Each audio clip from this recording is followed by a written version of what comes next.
Hello, my dear friends. May God bless you and believe that in this program, your life can be blessed.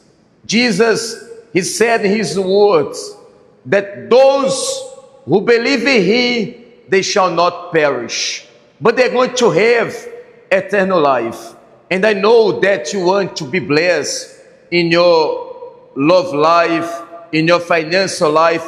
You don't want to perish in any areas of your life. And above all, you want to have eternal life, to have salvation.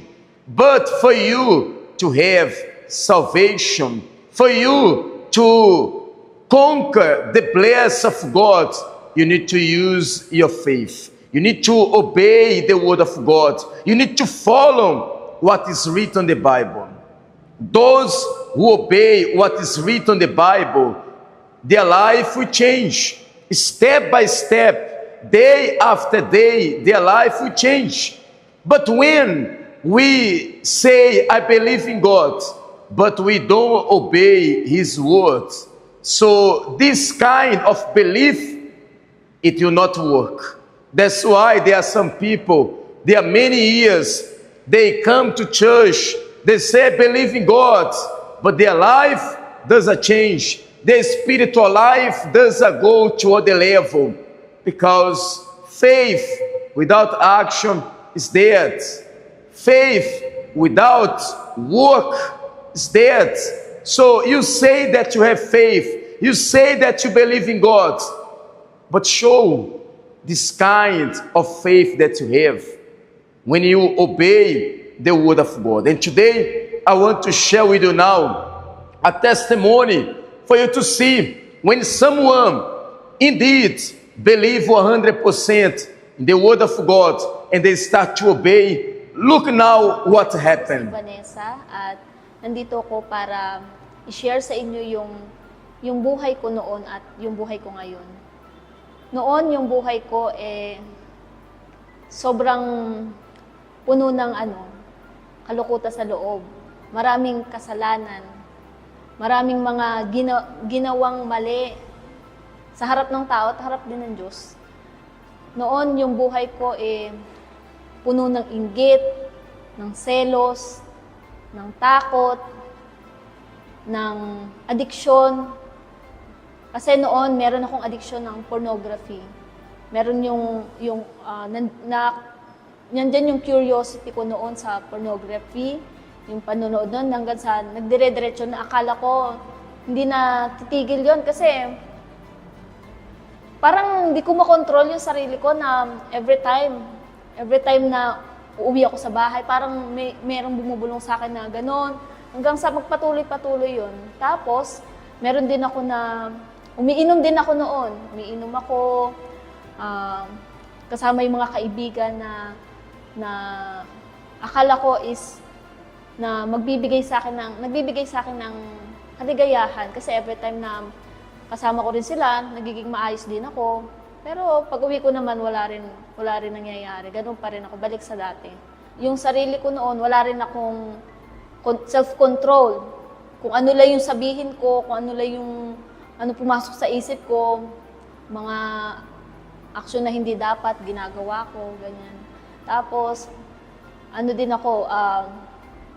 marami din akong kakulangan sa sarili ko, sa loob ko. Yung isipan ko, meron akong suicidal thoughts. Meron akong suicidal thoughts noon. Akala ko normal lang sa isang kabataan na pumapasok sa isip ng kabataan. Akala ko normal lang. Ayun ako noon na wasak talaga, na akala ko hindi ako magbabago. Hanggang sa naimbitahan ako ng isang katrabaho sa Simbang Universal. And then, doon narinig ko yung salita ng Diyos. Kahit naman nagsisimba ako noon, naririnig ko na rin. Pero nung pumunta ako sa Simbang Universal, iba talaga yung pumasok sa loob ko. Doon na nag-start na parang unti-unti ako nagbago. Nagpatuloy ako, narinig ko yung fast of Daniel nun. Pero hindi ko siya sineryoso. Lang siya, parang go with the flow. Parang sumasali lang kasi parang subukan ko lang ganyan. Pero walang resulta yun kasi hindi ko siya siniseryoso talaga. Tapos, nung last fast of Daniel, doon ko sineryoso talaga. Nagsakripisyo ako. Nag-seek more ako. Sinik ko ng lubos pa yung Diyos para matanggap siya. Kasi gusto ko siya matanggap. Gusto ko ng totoong pagbabago sa sarili ko. Binigay ko sa Diyos lahat. Sinuko sa Kanya lahat ng mga mali kong pag-uugali. Hanggang sa kinonfirm sa akin ng Diyos yung last fast of Daniel, last day of fast of Daniel. Kinonfirm na sa akin ng kasama ko siya. Simula nun, nung natanggap ko yung banal na espiritu, nandyan yung peace. Nandyan yung kapayapaan sa loob ko na kahit anong problema, kahit may dumadating na hindi maganda sa buhay ko, hindi ako yung katulad dati na may takot agad. Ang una-una ko naiisip is lumapit sa Diyos. Kasi yung pumapasok sa isip ko na kapag may problema na dumadating, wala nang pag-asa. Pero ngayon na natanggap ko yung banal na espiritu, merong lakas ng loob talaga na lumapit sa Diyos. Nung natanggap ko yung banal na espiritu, nagsisave ako ng souls. Yung desire talaga na magligtas ng kaluluwa na yung kagustuhan na gusto mo rin na i-share sa kanila yung ginawa ng Diyos sa buhay ko. Meron ako self-control kahit sa pamilya ko, kahit sa anong bagay na nandyan yung self-control sa akin. So, nagpapasalamat ako sa Diyos kasi nga binigyan niya ako ng opportunity, ng chance na makilala ko yung Simbahang Universal kasi ito yung ginamit na way ng Diyos para lumapit sa Kanya, na makilala ko yung Diyos, makilala ko yung banal na espiritu at matanggap siya. At higit sa lahat yung kaligtasan ng kaluluwa ko dahil yun yung pinakamahalaga.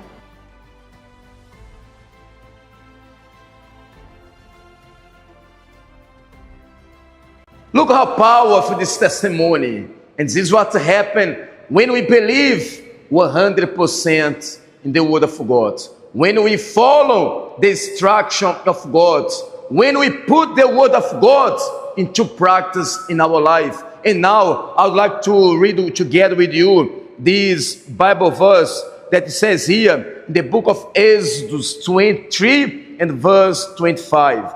So you shall serve the Lord your God, and He will bless your bread and your water, and He will take sickness away from the midst of you.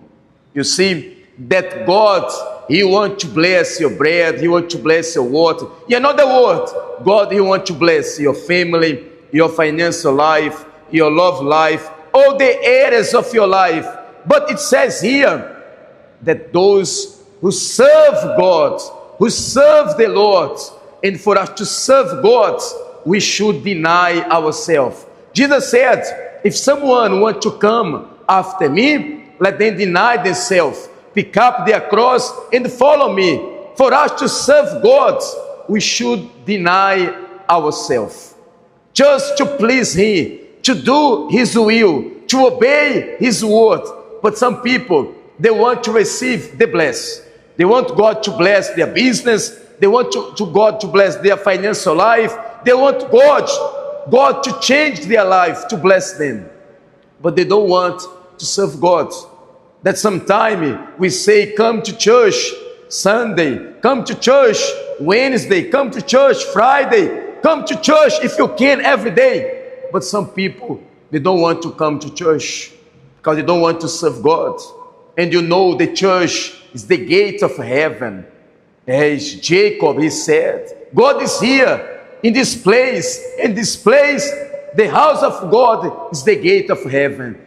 And then we say to people, come, you are going to be before God to ask God, to speak to God face to face. You can speak to Him here, but sometimes they don't want to come. So, and they say, I believe in God. They believe in God, but they're not serving God. They want to serve themselves. They want to serve someone else. But they just want from God the bless. They just want to receive the bless from God. And that's why sometimes there are some people among us, even the church, that they have sickness. God, He wants to remove sickness among us. But for He to remove the sickness, you should serve Him. You should follow Him. Like the disciples. Jesus said to the disciples, come and follow me. Come and be my servant. The disciple followed Jesus. The same way, if you want to be blessed by God, if you want to have salvation, if you want to change your life, you should serve God. If you don't know how to serve God, the right place for you to learn is in the church. So come to the church. We are here in our church in Bacola City, and we have our service here every day. During the weekdays, we have our service 8 a.m. in the morning, 3 p.m. and 6:30 p.m. And Sunday, we have our service here 7 a.m. in the morning, the main service 10 a.m. and also 4 p.m. And we welcome you to come to God's house for you to receive the blessing of God. And believe, when you step here in this place that is holy, that is the gate of heaven, the blessing of God will come into your life. Okay? So now I would like to offer you a prayer. I'll pray for you for God to remove sickness from your body, among your family. God, He can do everything when we believe. He said that everything is possible for those who believe. If you believe, so we are going to pray now. You are going to be healed. You are going to receive the blessing of God today. But you are going to come to God's house to give Him thanks for what He did for you. Okay? Close your eyes. Let us talk to God now. Father, in the name of your Son, our Lord Jesus, we come before you in this moment. And you said that those who serve you, you want to bless their bread, their water, and you will remove sickness among them. So now, my Lord, may you bless the life of this person. May you bless now their business, their financial life. May you bless their family. May you bless their marriage. May you bless, my Lord, all the areas of their life. If there is someone's sickness now, may you touch their body with your power and remove the sickness from them. So be healed now, my friend. Be healed from your sickness now. The power of God touching your body to remove this sickness, this pain, these traumas, these negative thoughts, this bad feeling. Be healed now and be set free. In the name of the Father, the Son, and the Holy Spirit. If you believe, you say amen. Amen. I believe you are blessed. I believe your family is blessed. And you can share this program with your friends, your co-worker, family member, and invite them to come together with you in God's house. The Bible said that when two they bind here together on the earth, it will be bound in heaven. So bring someone together with you to come to the church and believe that the prayer that you are going to make here, God, He will answer you. Okay? So may God bless you. Have a good day. Magandang araw po sa inyong lahat. Ako si Pastor Elmer and nandito ko ngayon sa UCKG Coronadal. And I believe, my friend, nasa mabuti kayong kalagayan ngayon.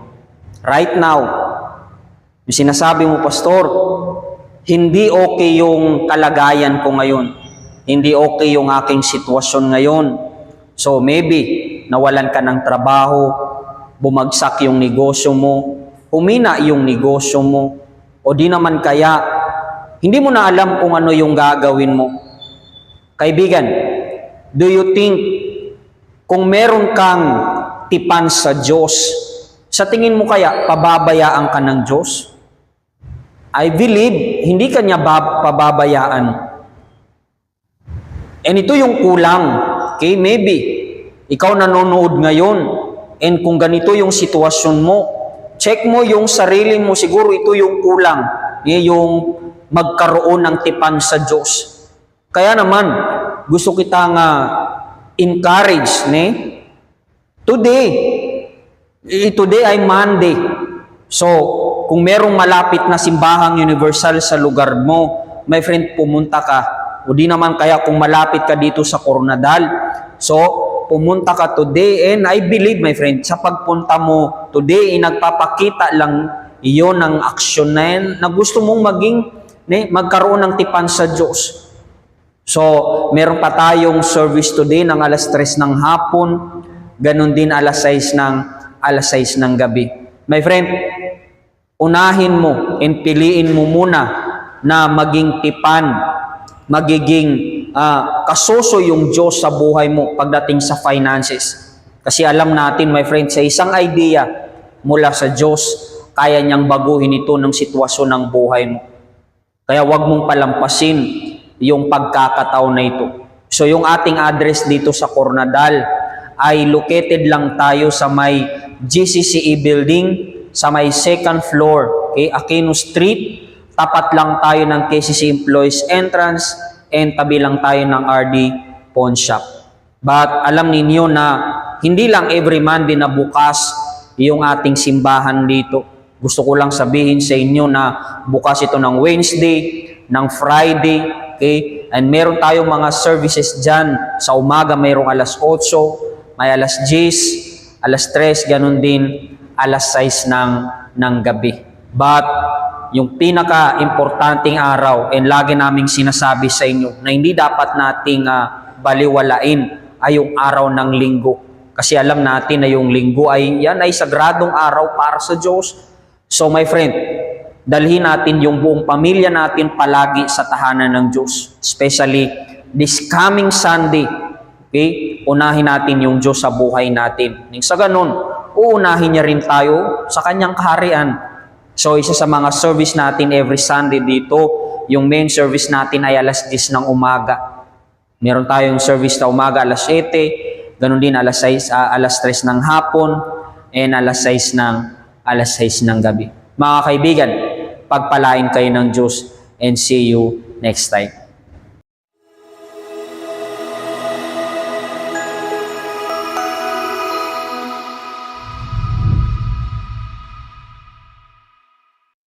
Magandang araw sa inyong lahat, mga kaibigan. Yes po, nandito kami sa Universal Church Iloilo City. And handa kami tulungan ka, mga kaibigan. Every day ang simbahan diri ay bukas para tulungan ka. Ikaw nandiyan na may problema, ikaw nandiyan na may mahirap ng sitwasyon sa buhay mo o sa iyong pamilya. Minsan hindi mo alam kung anong gagawin. Sikapin nyo na pupunta diri sa church. Sigurado po kami, mga kaibigan, na pagpapalain kayo ng Diyos, ibibigay ng Diyos ng kasagutan na kailangan ninyo, tatanggapin mo ng direction. Yes, ang lugar na ito, ang simbahan, as you can see, every day, ang meeting na meron po tayo dito, tatanggapin mo isang direction. Tatanggapin mo, mga kaibigan, isang gabayan para sa iyo, para sa iyong pamilya, financial ng buhay. Yes, meron po tayo every Monday ang napakalakas ng prayer para sa iyong financial ng buhay. Wednesday para sa iyong spiritual ng buhay. Lalong-lalo na sa Wednesday kasi ito ay isang prayer, a meeting para magiging kayo na mas malakas na protektahan ang iyong spiritual ng buhay. And Friday as well, fighting against ng mga problema.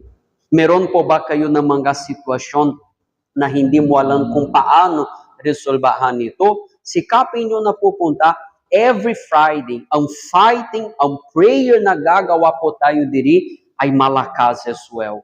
And sigurado na pagpapalain kayo ng Diyos at yung problema sa buhay mo mawawala. Amen?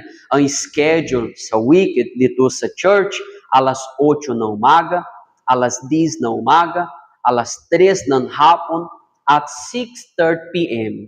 Monday, Wednesday, and Friday. Amen? And meron po tayo as well, napakalakas chain of prayer every Sunday. Yes, every Sunday, mga kaibigan, ang simbahan natin dito sa Iloilo magiging isang blessing. Magiging isang lugar, mga kaibigan, na pinili ng Diyos para pagpalain ang buhay ninyo. Yes, pumunta kayo imbitahan mo ang kaibigan ninyo, ang pamilya ninyo, kayo sa ibang bansa, tawagin ninyo ang pamilya ninyo, sabihin mo sa kanila about sa meeting na ito every Sunday, prayer para sa iyo, prayer para sa iyong pamilya, isang mensahe na napakalakas, na seeking the Holy Spirit as well. Kumpletong talaga ang meeting every Sunday. Ang oras na meeting Sunday, alas 10 na umaga. Yes, kung hindi mo kaya alas 10 na umaga dahil may trabaho kayo, alas 7 na umaga. Yes, at kung hindi kayo pwedeng talaga sa umaga, meron po tayo as well alas 6 ng gabi. Ano mo yung oras Sunday na pupunta kayo sa church, sigurado po kami pagpapalain kayo ng Diyos. Amen? Ano ang address? Address namin dito sa Iloilo ay 2nd floor, Virginia Jevalana Building, Luna Street. Yes, Luna Street ito, malapit sa Palengke, La Paz, malapit sa Gaisano Capital, La Paz, and Forest ng Funeral. Madali lang nahanap yung address and sigurado po kami na pagpapalain kayo ng Diyos. Amen? God bless you mga kaibigan, and makikita-kita tayo diri sa Universal Church Iloilo City, and sigurado po ako pagpapalain kayo ng Diyos. Ikaw at iyong pamilya. Amen? God bless you. Nagpalang araw po sa inyong lahat. Ako si Pastor Jerry, dito sa ating simbahang Universal UCKG Help Center sa Cebu. And pay attention, dahil sinabi ng Diyos sa kanyang salita, tumawag kayo sa akin sa oras ng inyong paghihirap at ililigtas ko kayo. Tama yung narinig ninyo. Ikaw na nagdurusa, ikaw na naghihirap, ikaw na nakakaramdam ng anumang kalungkutan dyan sa iyong kalooban dahil sa mga problema, sa mga pagdurusa, sa mga nangyayari sa buhay mo na siguro hindi mo maintindihan. And regardless kung ano yung iyong relihiyon, ikaw man ay iglesia, ikaw man ay katoliko, ikaw man ay Mormons, anumang uri ng relihiyon, meron ka espiritista o sa ibang denomination, ikaw na nagdurusa at kailangan mo ng solusyon, ng himala sa iyong buhay, especially kayong mga babae, meron kaming napaka-espesyal na imbitasyon para sa inyong lahat. Ngayong linggo ay magkakaroon kami ng napaka-espesyal na cry out para sa lahat ng mga babae na sawa ng magdusa, sawa ng maghirap, sawa ng manatili yung kalungkutan sa buhay nila at gusto nila ng pagbabago. Meron kaming binless na langis na kung saan gagamitin namin para pahiran kayo ng langis this coming Sunday sa anumang simbahang universal na malapit sa iyo. As well, dito, lalong-lalo na sa simbahang universal sa Cebu. Ang aming location ay nasa G Suites building lang, 2nd floor, sa V. Rama Avenue, Barangay Guadalupe, Cebu City.